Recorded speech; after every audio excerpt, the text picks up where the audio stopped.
blackboard behind him. I don't know if you can see it clearly, but you see the blackboard behind him with all the news and notes on it. I absolutely love it. I love his content. It's Matt Waldman, at Matt Waldman on the Twitter. Matt, what's happening? Man, it's a pleasure to get to join the three of you guys on the inaugural show. It's an honor. And I know this is going to be a great series of podcasts that you guys are going to do. And I'm glad I get to kick it off. And it's always fun to be able to talk about running backs. So, it's going to be a joy to be able to do that. I've been watching them all month. I'm actually wrapping them up this weekend to move on to wide receivers for the rookie scouting portfolio, which will be out for its 18th year, beginning April 1st, as it usually is out. The RSP is ready to get kicked out of this house and get a job. So man, tell us a little bit more. So I'm familiar with the RSP. All right, I've gotten it the past few years, but for all those listening who might not know what exactly the RSP is, I know it's Matt Waldman, RSP.com. I know you got a YouTube channel, but tell everybody about the RSP, how it started, what it's going to teach them, and all the good juice. Sure. The RSP is a draft publication devoted to quarterback, running back, wide receiver, and tight end. And I give you a pre-draft publication and a post-draft publication. And it's really NFL caliber content in terms of scouting players with a perspective towards fantasy football, because I'm a senior staff writer, football guys since 2009. I've been writing about fantasy football since 2003, but also the rookie scouting portfolio is one of the two most purchased independent draft guides by NFL scouts and personnel people, at least according to, SMU's current director of recruiting, Alex Brown. That's a huge flex. So it's a nice thing to be able to say, and I'm laughing because back in the day, Alex Brown and I started my first RSP film room when we watched stuff on YouTube, and we were watching a guy by the name of Zach Zenner, former running back with the Lions. And I posted something the other day about a running back who Zach Zenner is representing at the Senior Bowl in training, or not the Senior Bowl, at the Hula Bowl, who he's training. And he responded to my analysis. And I was laughing thinking, Zach Zenner, I watched him, over a decade ago with a guy who's now a director of recruiting at a major college program, who's telling me that the RSP is one of the two most independent, purchased independent draft guides. So it's, it's a fun flex to be able to say, but it's 18 years worth of work looking from an operations management perspective on how using a process on, to evaluate players and taking the subjective qualities of studying film and try to make things as objective as possible through defining what it is that you're looking at in very clear detail, and then scoring it in a way that eliminates a lot of variation. And I take you through that process. I give you rankings. I break down players in ways so that you can see how they compare to each other in different skill sets, what those skill sets are. I give you draft histories in terms of what's trending, in terms of what teams are valuing, how things have been going with players, and what type of perspective we should have at each position. And then I give you a post-draft after that, a week after the draft, which gives you a cheat sheet that's tiered and gives you like a value based on where I value them. So guys I liked in the past, like Chris Olave or A.J. Brown or Justin Jefferson or Nick Chubb or Patrick Mahomes or Lamar Jackson, I have them much higher than the norm. Well, I'm not telling you to draft them so high that you're not getting the value out of them. I'm taking the comparison between my value post-draft versus ADPs that I've studied and giving you a sweet spot and saying, look, you can get Patrick Mahomes in the middle of the second round, which was crazy, but that's what it was. And it's like that every year.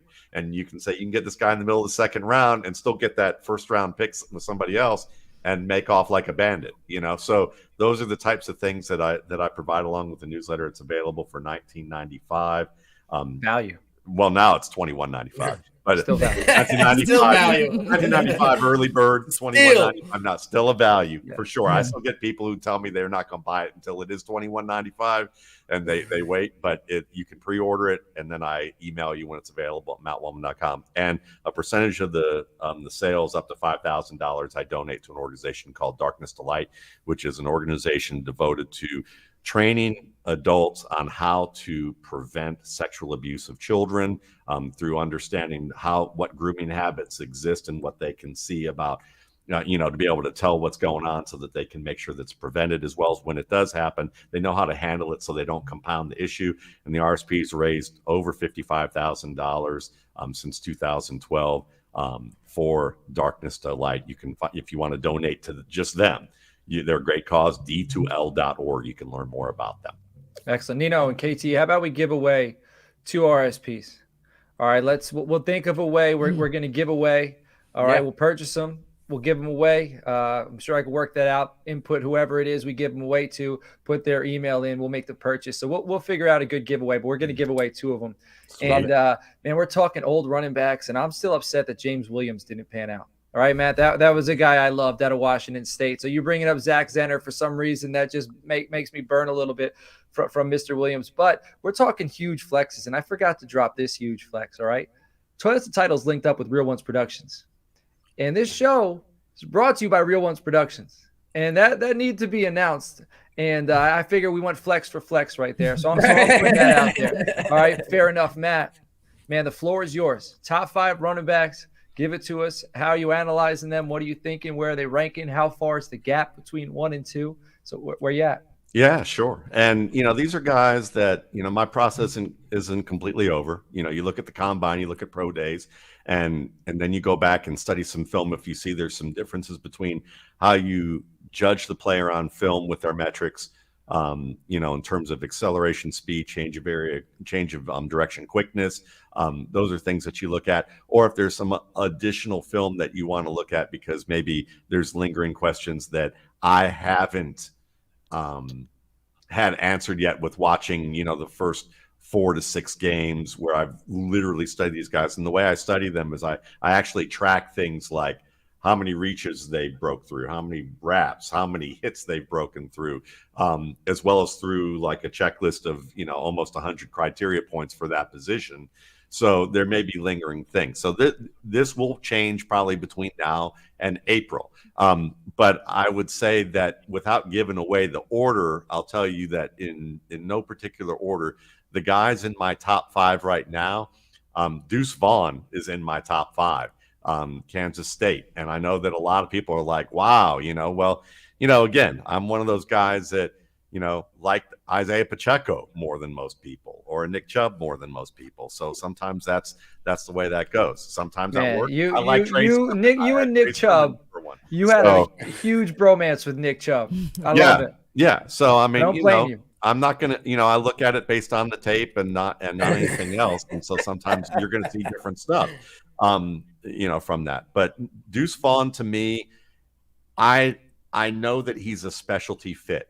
And that means that there's a good risk that if he goes to the wrong team, and that they don't maximize how he can be used, and he doesn't have the team around him to really make the most of what he can do, he might not deliver top 5 production. But as a talent right now, and that's what we're judging right now is talent, he reminds me of a mix between Christian McCaffrey and Darren Sproles. And here's why. When you look at Darren Sproles and Christian McCaffrey, both of them are excellent inside runners. They know how to really navigate tight creases. And that's the important thing. It's not the speed. It's not the quickness. That baseline's there. We know that he's quick enough to play in the NFL. He's fast enough to play in the NFL. Will he have as many 60-yard runs as whoever? I don't care. That happens 2-3 times a year. That's not going to make your fantasy league. It's whether you're going to get those hard yards on 3rd and 2 and you get 4 or 5 yards on those plays where the box is loaded. Can you do that? Deuce Vaughn can do some of that because he's very scheme diverse and how things get blocked up. He doesn't have great power. Obviously, he's never going to be a powerful guy at 5'6", 172. Right. And so that's the big question. He's a very good receiver out of the backfield. And you look at Darren Sproles. Darren Sproles was maybe 180, 185 at his best. But you could see that he had some really great years when he was utilized in the manner that they could. And I look at it this way. We talk about players, and this I'm going to compare this to like insects in a way for a second, okay? And we talk about ants and spiders having like the strength that if you related them to like larger beings, that they'd be like superhuman. Well, to me, there wasn't much of a difference between Darren Sproles and Marshawn Lynch in terms of style of how they moved and how they understood the game. It was just size differential, and one could hold up for 20 touches a game and run through your face. And then you had some who basically, then you had a guy that people were concerned that you could give him half those touches and maybe he'd be effective. But you could see on the field that he had those same movement characteristics. And Deuce Vaughn has some of that to his game. So he's likely to be in my top 5 by the time it's over with, because of the receiving skills, how much they use players in space nowadays, the fact that defenses are spread out so much and they're running a lot of gap plays. So when you run a lot of gap plays, it's really about hitting one crease. And he's, with his quickness, you can get away with some smaller guys being able to do some work in that regard, in addition to the receiving game. So he's in my top 5. Another guy who's in my top 5, well, let's go with the obvious guy, Bijan Robinson. He's in everybody's top 5, with a few exceptions. And to me, there was a time that when I looked at him this time last year, maybe even a year before, I thought it's kind of Saquon Barkley, Reggie Bush type of player. Hit or miss, go big or go home in terms of kind of a boom bust results. But enough boom that you could live with the occasional bust. It wasn't like, so great speed, powerful, great change of direction skills, terrific receiver in terms of being able to reminds me of LT. The ball. I see some Tomlinson in him. I can see that. Oh yeah. I can see that for sure. That's a great thought. He can run gap schemes. He can run inside zone well. I think he's improved his game in the past year. One of the things that I was worried about with him is that he tended to, when he would change direction to make a cutback or a bounce, his moves were so dramatic that it would take him too far outside a crease to a way where basically he's not hugging the block that he had, and he's inviting pursuit to be able to wrap him up in a fashion where he wasn't completely maximizing the gap that he was cutting back towards. And you'll see like a guy like Raheem Mostert, who's great on gap plays at hugging blocks. So, and that makes sense, because to be 30 whatever years old that he is, and while he keeps getting hurt because, it's just the nature of some of, whatever it is, he's just had bad luck, maybe some of it. But the fact that he's been able to play at a high level when he's healthy and be wanted in a gap scheme, part of that is that he understands really not only how to manipulate the blockers and defenders into blocks, but he understands how to maximize the lateral space between himself and the pursuit so that he can get through those creases. And Bijan Robinson had to learn that, and he has. I've seen him do a much better job of that this year. He reminds me a little bit too, and this is where the upside is tremendous. If Frank Gore didn't tear his ACL twice, to me, Frank Gore's like Achilles. Okay, like you could say, like he's like Achilles after he got his, after he had his injury. Yeah. Like if Frank Gore didn't have those injuries, he might have been like the Achilles of running backs in the NFL. When you think about the backs that he was ahead of at Miami. Yeah, before he got hurt. Yeah. Like. McGahee, Edgerrin, think about the backs in that range of time. McGahee, Portis, Najee Davenport, Edgerrin James before that. That's why when people try to tell me the LSU team from 3 years ago was the best all time, it was a great team.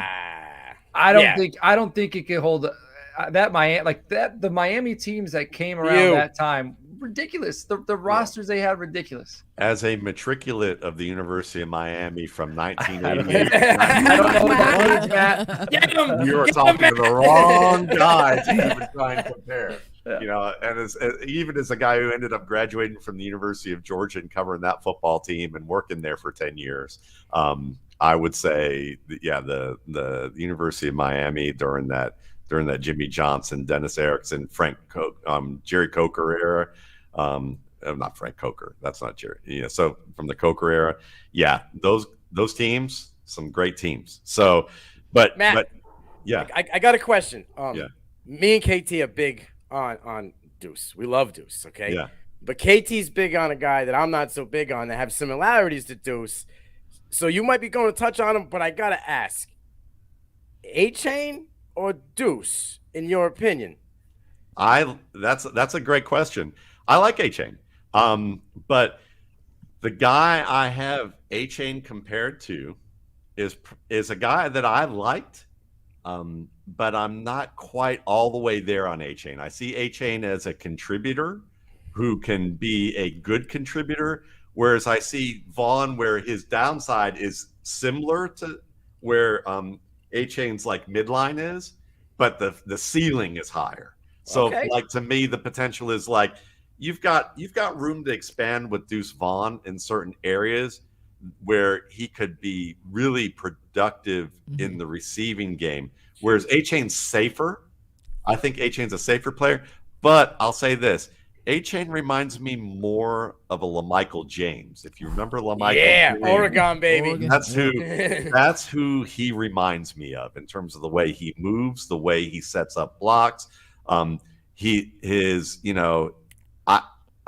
think that, and I like LaMichael James, but I don't think it didn't work out. The inside running was too minimal for me. Yeah. I think Vaughn has more experience setting up different types of blocking schemes and really showing expertise in tight spaces.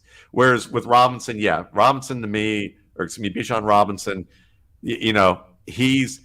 I understand why everyone will say he's the top back in this class, though I think there is a guy who could be just as good, if not better, if he plays at the level that he's capable of. And I felt this way for a while, and nothing's changed my mind, though he didn't have a good year this year. And that's Zack Evans out of TCU. Zack Evans, Zack Evans compares to another UM back, and that's Clinton Portis. And if you think of Clinton Portis in his prime, Zack Evans at 5'11", 212, 215, maybe 220 if he decides to stay up there. Quickness, speed. I think he has terrific vision. I know there's some people who have questions about his decision making. I think he sets up blocks very well. I think he also knows how to hug blocks and has sophistication to his game. Good receiver, good blocker too. I think he has an all-around strong game. The thing with him is, and this has nothing to do with what I evaluate. So that's why he's going to be high on my board. The thing with him is that I keep reading about, didn't play well with his high school coaches, kind of had this long and, storied journey with his recruiting, transferred out, all those things. And some of that could just be being a young guy who's been, wooed just before the NIL, and then the NIL came in, and now he's like, let me go somewhere else because, this is an opportunity. It could be a lot of things that we just don't know about, and players can grow up from. I can tell you this. I had a scout tell me this years ago, and I used it as an exercise, and didn't mention the player, and then mentioned the player about 10 years later after he retired. But Fred Taylor, who was a terrific talent, Fred Taylor still thought he was living the life in Gainesville when he went to Jacksonville. And he literally, the Jacksonville Jaguars, from what I was told, hired an off-duty police officer or a retired police officer to basically babysit him during the week before games, literally like early in his career, have his keys, drive him around, make sure he made the team flight because he nearly missed the team flight. You get fired for missing meetings or traded. You get cut. He nearly missed a team flight. Now, Fred Taylor matured into a great locker room leader, became, and he was a terrific talent always, but he was seen as a leader and he really matured. But he talks about that on the pivot. Yeah. He talks about his early seasons where he was like just wild because the guys on there that he's been with on the other show and in this one, I get a little crazy. He was talking about how he had to mature and be a presence. Well, if you go back about 10 years ago on my site, I did an exercise where I talked about a really hypothetical exercise where I had writers talk about if you were a GM, how would you handle it? And one of the theoreticals was of a massively talented player who was a good guy off the field, but just thought he was still living in the college life. And that was Fred Taylor. Yeah. So, but sounds like Dez. Dez, the Dez rules, man. That's like Jerry. Right, well, Jerry had to had to have an escort for him, man. Yeah. And so I don't know if Zack Evans is that way, but I know that he and I'm not comparing him to Fred in that sense, but he's a massively talented player like Fred Taylor. He is in a different style. He does seem to have had a lot of decisions where he's changed and been kind of had a quixotic career. So some of that may just be about maturity or changing his mind or trying to find things where people may see it as immaturity and see it as a bad thing when it's not necessarily a bad thing, but it will still call into question about him not having the straight and narrow path. And that's really more the point, is that the NFL likes their predictable things, and he doesn't fit the predictable line, but man, is he a player. I think he can do everything. Do you think that his numbers took a hit this year due to inconsistent Jackson Dart play and the emergence of Judkins, plus Bentley the fourth, who was there as well? Yeah, without a doubt, because I watched his tape. He looked good when he played. It wasn't like anything that I didn't look at it and go, well, that changed, in terms of his skills. His skill sets are still great decision maker, excellent movement, terrific speed and burst. Finishes with power, finishes with good pad level, and can catch the ball and can block. And when you got all that, I mean, he's a creative runner and a good compact package. Love him. Another guy I love, who I've been sending in previews of him in my newsletter during the late summer. When I watched him last year recover from an ACL surgery and watch him, show some juice and some turning, is Tai Spears. I'm a Tai Spears fan all the way. And he has rare movement skills. When you talk about one of the things you look for with running backs is, especially if you're going to use them on the outside, at the edge of the tackle box or outside the tackle box on perimeter runs, is you want to see backs who, when they're running at full speed from a perimeter track from sideline to sideline, and then they have to transition downhill. How many steps does it take them at a good pace on the perimeter track to transition downhill when they're running at a good pace? And if you want 1 to 2 steps at most, and there are guys occasionally that you see who don't need to gather a step at all, who just literally can just flip their hips and make the cut downhill, no gather step whatsoever. Tai Spears can do that. Not only can he do it on like a short field where that's a little easier because you're not having all that speed and runway to build up momentum, he can do it on the long track, going to the far sideline and do it. And then he has that curvilinear speed and curvilinear movement to make really sharp dips without losing speed and from any type of cut. But he also has USC. Yeah. And what he did at USC was great. Watch him at Memphis too. There's some stuff the Memphis game is insane too. But USC, as you brought up, Nino, is a great one because, man, when you see a guy like do the give a leg, take a leg away in the middle of a crease against the middle linebacker against a Pac-10 team, that's some confidence in your athletic ability and to get away with it. But he's also a fantastic receiver. I mean, he's not used as much in that regard, but he beat, I believe it was Houston, I think it was who I saw him watch, in overtime. They threw him a fade route on 4th down in overtime in the red zone against tight coverage, and back shoulders it, keeps it in bounds, takes contact, looked like a receiver in terms of at the catch point with that. And when you see that kind of thing combined with how he reads the field, that he can, to me, he's not Jamal Charles, but he's in that style of player. And I think honestly, I won't be surprised if he's one of my top 3 backs in this class. Next week, we're doing our preview, like for players with the most to gain. my prediction, I bet Spears wins the MVP at the Senior Bowl. He's the best running back on that depth chart. I think, but as far as skill position players, like a skill position player is going to win the MVP. Yeah. I think, what we saw, what happened with Kareem Hunt coming out of Tulane a few years back, goes into the Senior Bowl, absolutely dominates, shows off all of his skills, wins the MVP, then comes in, gets drafted by the Kansas City Chiefs. I have an autograph from him from Sports Illustrated. He helped me win a fantasy championship, Kareem Hunt, his rookie year. Nice. And then whatever happened. But my prediction is I think Spears wins the Senior Bowl MVP, and then it's just skyrocket.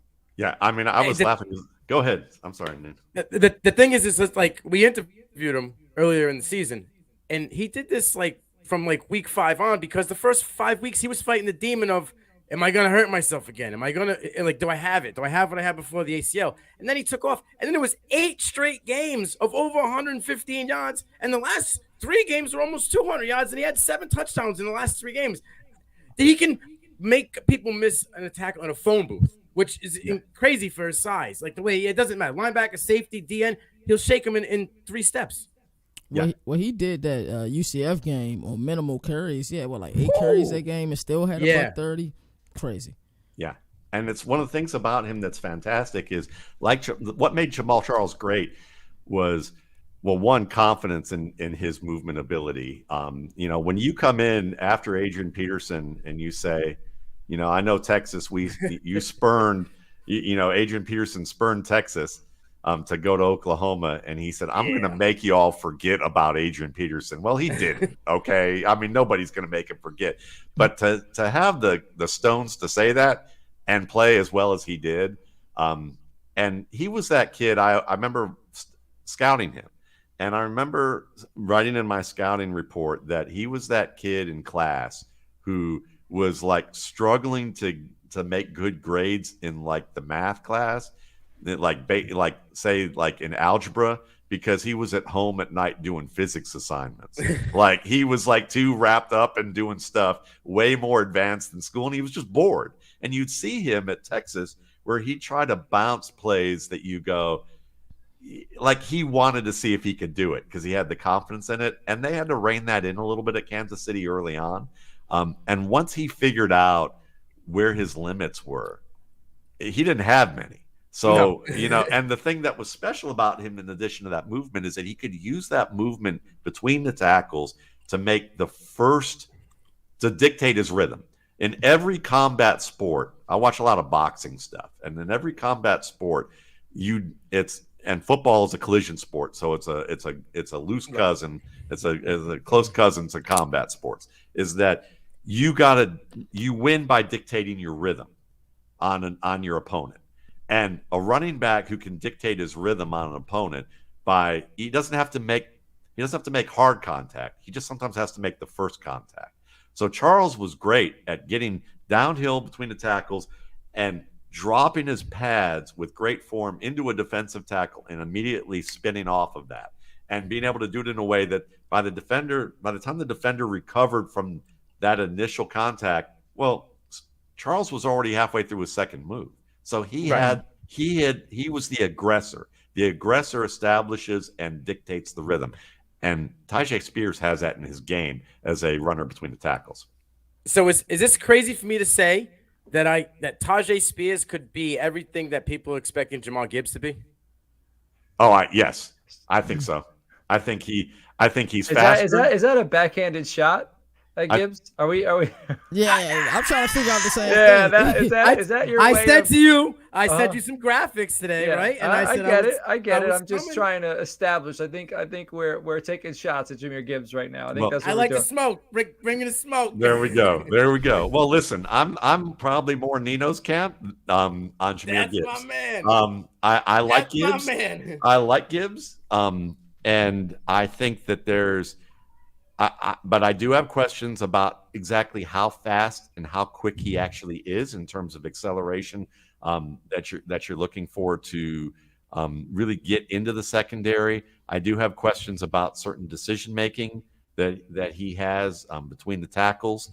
Obviously a good receiver. I think he's a very skilled player. He could very well be in my top 5 when it's all said and done. If he was still at Georgia Tech, like, so say he came out last year, would you be higher on him than you are this year? Or nope. Still no. Still no. Watched him a couple of years ago with Felix Sharp, my co-host at the RSP cast, with Campus to Canton. And we watched him together a couple of years ago and did an hour-long film room on him at Georgia Tech. And I actually compared him to Justin Jackson at that time, as in terms of style and maybe talent level. And I like Justin Jackson, but obviously he's not. Now after watching him this year, I like him more. I actually like him more, even though maybe you could say, some people would say, well, he didn't get to show as much at Alabama as he showed at Georgia Tech. But I think he's in that range of DeAndre Swift and Justin Jackson. I'm interested to see what his, he's a contributor who can be a starter in the right system. In the right system, he can be a very productive fantasy back.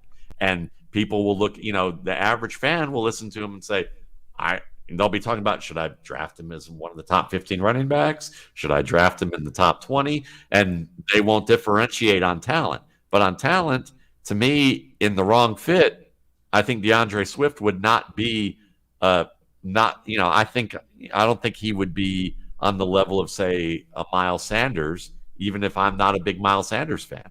I would say that, they're different styles backs. Like if you put him in a different offense, like say Baltimore, if you put him in Baltimore, I don't think he would do nearly as well as what J.K. Dobbins is going to do next year, or what J.K. Dobbins has shown coming back. But he's a good contributor. I think Gibbs is a good contributor, but he's just outside my top 5 right now by that much. He scares me a little bit because he gives me a little bit of the Isaiah Spiller vibes, where the backup on the team, like last year I was a big Achane guy because I said the backup had more positive production in less amount. There was like a 5-game stretch where Chase McCollum had more positive production than Jahmyr Gibbs on less carries. So I kind of get a little nervous there when you're supposed to be the guy. Yeah. Gibbs is good, but I think he's a good space player who's competent between the tackles, for the good in the college game, but projects to being competent once he develops in the pro game with some weaknesses. With some weaknesses in certain areas. When I hear Alvin Kamara to me as the comparison to him, and I've heard and seen that. Listen, Alvin Kamara is a one of a kind Zen master at contact balance. I mean, that guy is near level. Like, if you want to learn contact balance, you're like Beatrix Kiddo in like the in that Quentin Tarantino, Kill Bill, going up the stairs and somewhere in Mexico with the in the buckets jungle, of water, walking up water to deal with, Feng Mei. Basically you're gonna, he's Pai Mei. Excuse me. Okay. Yeah, with Pai Mei. Thank you. With Pai Mei, because he is the Pai Mei of contact balance in the NFL right now. What he does is ridiculous. Even though he hasn't had a good year. Jahmyr Gibbs ain't there yet. Kamara is one of my favorite backs in the entire NFL. So I'm hoping we get another good year out of him next year. But let's say, who's your number 5? Where's the 5th guy in this list? Right now, just edging out probably 3 other guys who are very close is Kendre Miller out of TCU. I watched Kendre Miller last night, and he reminds me of another Miller, Lamar Miller. Very smooth. Who can do everything well. Yep, another you guy. And it's funny, I usually don't compare people to a lot of you guys, but this year I've had a lot of guys kind of fit that. So I'm reading Jimmy Johnson's swagger right now. So I'm in a University of Miami state of mind, so I apologize. No, it's cool. Hey, Matt, look, I have a question for you. Yeah. So when you're doing your rankings and your film studies, how much do schemes play a role in your evaluation of a running back? Sure, and it's a great question, and it's a very important one, because the post draft, once you once we find out where they go, it's going to change. It may change where they go. So if you have a player who, say, like Tevin Coleman back in the day, who was an outside zone runner, but I thought he's a better gap scheme runner in terms of the skill sets that he shows. It's just that, like, when he played at Indiana, he was well known for basically having a lot of bad runs, and then he'd break like 3 off, and he'd have like 170 yards against Ohio State but 120 or 150 came on 3 plays. And then you look at that and go, that doesn't project well in terms of the decisions that he made in an outside zone scheme. And in Atlanta, they literally had to stop using outside zone and feed him gap plays in his first year or two to like get him rolling. And then he got better. So what's important for me is this year's going to be pivotal, because we saw this year more than ever the NFL embrace gap running once again after a decade and a half or more since Terrell Davis, really, with outside zone and inside zone and all of that. And occasionally you saw gap. Now that these defenses have gotten so light and they're adapting to using college level defenses to adapt to the spread, they've actually, and this is something I brought up like literally in week 2, because like there were more 100-yard games in week 2 than I had seen in like years. And since 2011, Adam Harstead at Football Guys, he and I talked about it, and he was like the head of analytics for the NFL, Michael Lopez, who's on Twitter, who does analytics, said that there's significant data in the first month that shows that we've gone, to the past in terms of how the running game's played out. A lot of it's these gap schemes. So to a long-winded way of answering this question is that when it comes to this, I'm now going to be accounting more for gap schemes than I ever had. So there are players that when I look at this, I'm going to, in the post-draft, you're going to see a bigger change with players where if they fit into a gap scheme, there may be a player who I've given a contributor grade or a reserve grade, but because they're going to be in a gap scheme, they're going to get higher on my board if they're in that right fit. So when I evaluate these guys, because I'm not evaluating for a team pre-draft, right now it's just more about, can they run zone? Can they run gap? If they can do both, they're going to get a higher grade than a guy who can just do one, but not the other. So some of that is they either have to prove that they can do it and just haven't shown it, or they've done it and you can tell they struggle in one aspect of the game. But I'm thinking about actually this year, and I haven't really mentioned this publicly until now, is that I'm thinking about separating out a different score based on gap running for back, so that I can kind of say, the way the NFL is going now, here's where decision making and gap schemes, here's how these guys pan out, and see where the grade differences are, so that you can kind of get 2 sets of rankings to see where they are. But to me, that's the important part, is with gap scheme, it's really about how fast you can hit a hole, manipulating a small area of space, not having to rely as much on dynamic cuts. Leonard Fournette's a great example of a guy who runs gap great. And a part of it is because when he drops the pads and gets downhill, he's going to run through you and he accelerates into contact. Well, I'm thinking of a guy. So there's a player that we all have on our list that I think he's a gap scheme guy. And before, like, I know we got your 5.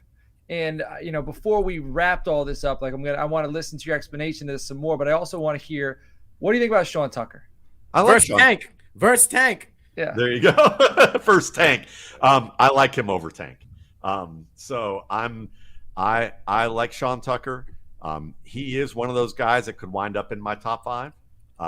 He is, to me, the name that I have compared stylistically isn't a sexy name, but it's Donald Brown, who's the former UConn back, I believe, at that time. Yeah, he played. So he's someone that you love the burst, you love the ability to change direction.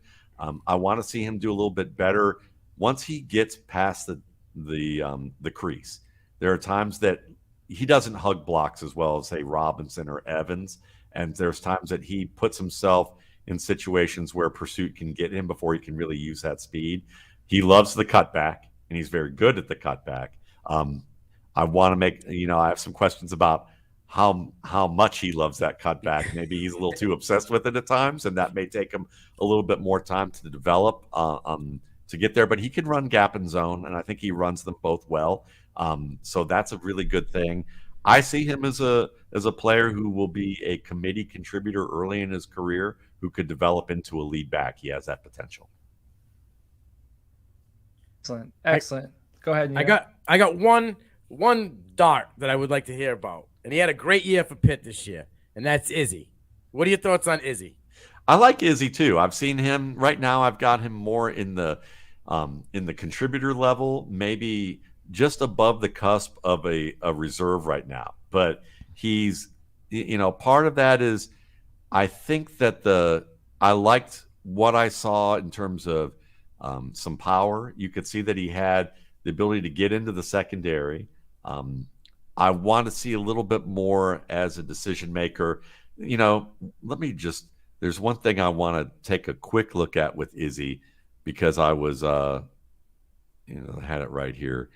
Let's see, in terms of with his game, I want to see a little bit more in the passing game from him, from route running. Like, I think he can catch the ball, and I think that he has some lapses because he claps onto the football. So getting him an opportunity to really kind of refine his hands. I think that the basic technique's there, but when you clap your hands together on a football, as we've talked a lot about on this show, you can have some unforced errors, and that can keep you off the field. His pass protection overextends a fair bit. I just showed something on Kendre Miller doing that. So in the passing game, that's the issue. If he can get his passing game skills up to snuff, I think he could have a shot to be a contributor. And also, does he have starter level footwork and change of direction quickness? Right. I think he's more on the contributor level with that. If he can fix those things plus that may get him into the conversation. Love it. There are so many backs. We're going to the Senior Bowl. We're going to watch quite a few that I haven't even watched yet. It's so excellent being able to hear your explanation on all these guys. I like that it was in no particular order. You know what I mean? Like, we could just go through analysis and we don't have to say, oh, this guy's my favorite, this guy's my least favorite. It says you like them for whatever reasons you like them. And that makes me want to wake up tomorrow, get to the office, watch some more film on these guys. And I'm kind of excited that nobody's really talking about Chris Rodriguez, because I'm hoping Dallas lets Zeke go next year to free up some cap space. I'm hoping that Chris Rodriguez is buried somewhere in like the 4th, 5th, or 6th, and we can pick him up to be the hammer after we pay Tony Pollard. So I'm sure in the future we'll have to get you back on, and we'll be talking some more running backs. But Matt, why don't you once again let everybody know where they can find you and a little bit about how they can access the RSP. Sure. Well, if you want to go to my YouTube channel, you can go to Matt Waldman's RSP Film Room. It's been around for over a decade. It has over 600 videos on it with analysis of players, and really is a terrific way of being able to look at the process that I go through in terms of how I study each of the positions that I study. And then with the rookie scouting portfolio, you can go to mattwaldman.com and just order it directly from there, or you can learn more about it at mattwaldmanrsp.com. Either way, you're gonna get a chance. And I have a podcast that I do usually during the season about 5 times a week, and I with various folks, and I'm still keep up with that as I'm writing the RSP. That's Matt Waldman's RSP Cast, and you can find it on pretty much all the outlets that you download podcasts from. Excellent. And you can get a chance to win the RSP. I've thought of the giveaway. Here's how we're going to give it away. Go to Apple Podcasts, Toilets Titles, write us a 5-star review. But when you write that review, mention this episode. Mention Matt Waldman, mention On the Clock, mention the episode. All right. And then we'll work it out. Then you could throw us a comment in here. You could DM us on Twitter. Hey, coach, this is my email address. I threw the 5-star review. We'll take care of you. So we're giving 2 away. That's a chance.